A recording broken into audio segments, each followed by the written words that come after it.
ഭൂമിയുടെ അവകാശത്തിനായുള്ള ഇടുക്കി ജില്ലക്കാരുടെ കാത്തിരിപ്പ് അവസാനിക്കുന്നില്ല. ജില്ലയിൽ വിവിധ താലൂക്കുകളിലായി പട്ടയത്തിനായി 64,796 അപേക്ഷകളാണുള്ളത്. ഈ സർക്കാർ അധികാരത്തിൽ വന്നതിനു ശേഷം 13,627 പട്ടയങ്ങൾ നൽകി. എല്ലാവർക്കും ഭൂമി, എല്ലാവർക്കും രേഖ എന്ന ലക്ഷ്യവുമായി പട്ടയ മിഷൻ രൂപീകരിച്ചെങ്കിലും ജില്ലയിൽ കാര്യമായ മുന്നേറ്റമുണ്ടായില്ലെന്നാണ് റിപ്പോർട്ടുകൾ പറയുന്നത്. ഭൂപ്രശ്നങ്ങളിൽ പരിഹാരമുണ്ടാകാത്തതും 1964-ലെയും CHR മേഖലയിലെയും പട്ടയ വിതരണത്തിലുണ്ടായ തടസ്സങ്ങളുമാണ് നടപടികൾ ഇഴയാൻ കാരണം. ഭൂപ്രശ്നം രൂക്ഷമായ ദേവികുളം താലൂക്കിൽ 2021 മുതൽ 2024 വരെ 339 പട്ടയങ്ങൾ മാത്രമാണ് നൽകാൻ കഴിഞ്ഞത്. കോടതി ഉത്തരവിന്റെ അടിസ്ഥാനത്തിൽ വിതരണ നടപടി നിർത്തിവെച്ചതും വെല്ലുവിളി സൃഷ്ടിച്ചിട്ടുണ്ട്.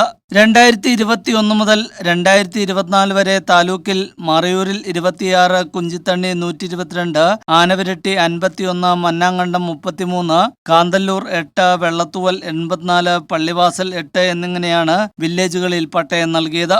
സംസ്ഥാനത്ത് ഏറ്റവും കൂടുതൽ കുടുംബങ്ങൾ പട്ടയത്തിനായി അപേക്ഷ നൽകി കാത്തിരിക്കുന്നതും ഇടുക്കി ജില്ലയിലാണ്.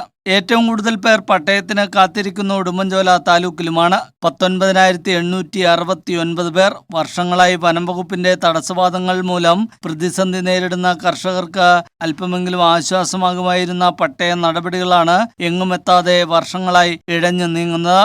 പട്ടയ നടപടികൾ സമയത്ത് പൂർത്തിയാക്കാൻ റവന്യൂ വകുപ്പ് തയ്യാറാകാത്തതുകൊണ്ടാണ് കൈവശഭൂമിയിൽ ഇപ്പോഴും അധികാരം സ്ഥാപിക്കാൻ വനംവകുപ്പിന് കഴിയുന്നതെന്ന് കർഷകർ പറയുന്നു. വർഷങ്ങളായി കൃഷി ചെയ്തും ഭൂമിയിൽ പണിയെടുത്തും നാടിനെ തീറ്റിപ്പോറ്റുന്ന കർഷകരാണ് പതിറ്റാണ്ടുകളായി വനംവകുപ്പിന്റെ കുടിയിറക്ക ഭീഷണി നേരിടുന്നത്. 1964-ലെ ചില പട്ടയങ്ങളിൽ പറഞ്ഞിട്ടുള്ള നിബന്ധനകൾ ചൂണ്ടിക്കാട്ടി കർഷകർ നട്ടുപരിപാലിച്ച മരങ്ങൾ മുറിക്കാനും വനംവകുപ്പ് തടസ്സം നിൽക്കുന്നുണ്ട്. ആവശ്യത്തിന് ജീവനക്കാരില്ലാത്തതാണ് നടപടികൾ സമയബന്ധിതമായി പൂർത്തിയാക്കാൻ കഴിയാത്തതെന്നാണ് റവന്യൂ വകുപ്പിന്റെ വിശദീകരണം. News desk, media net.